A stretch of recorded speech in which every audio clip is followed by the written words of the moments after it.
Oil prices getting hammered on Tuesday. Ray, is this just a story of slowing global growth, or is something else going on here?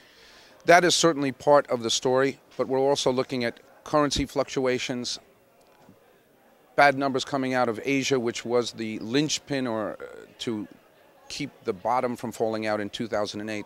So a lot of factors and variables that are pointing to lower prices. Are we looking at a 2008 scenario then, as you said, if we do see slowing growth in Asia, China, if that really weighs on commodities in general?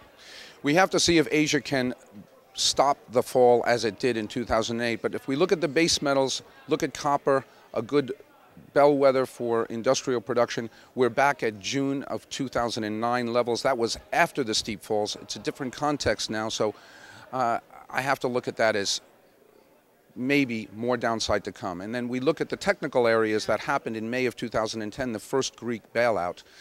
We went from a double top at that time on May 4th, 88.10. We were down to 64.25 within 10 trading sessions when we first saw that riding. Markets tend to discount the second time and third time around, so we haven't seen that drop yet, but we're entrenched in that range, 87.15 to 64.25. We're right in the middle of it, which suggests we could either have a short covering rally, and to my mind it would be short covering, not anyone jumping on board feeling good about the economy and global growth.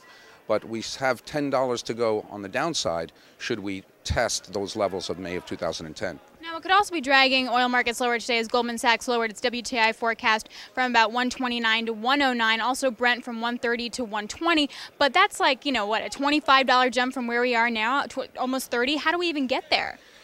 It's hard to take that lowering of the price target seriously when we're trading almost $30 lower than I'm imagining that will influence some people's trade, but it doesn't influence the way I'm looking at the markets today. Would you be playing that spread at all?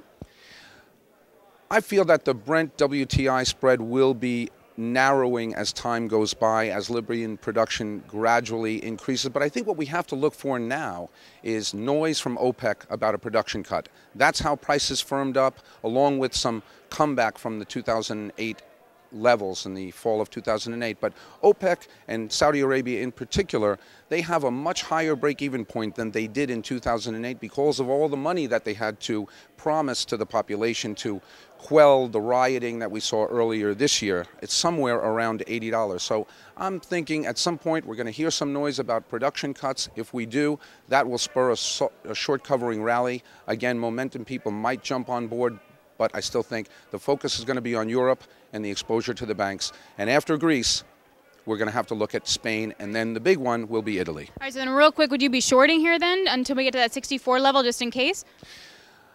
I'm not sure if I would short after this drop of yesterday and today, but I certainly would not be short volatility because I think we are in for a prolonged period of turbulence, not only in the oil market, but in every market that we have. All right, thanks, Ray. I appreciate it. You heard a prolonged period of volatility in all markets, in particular oil.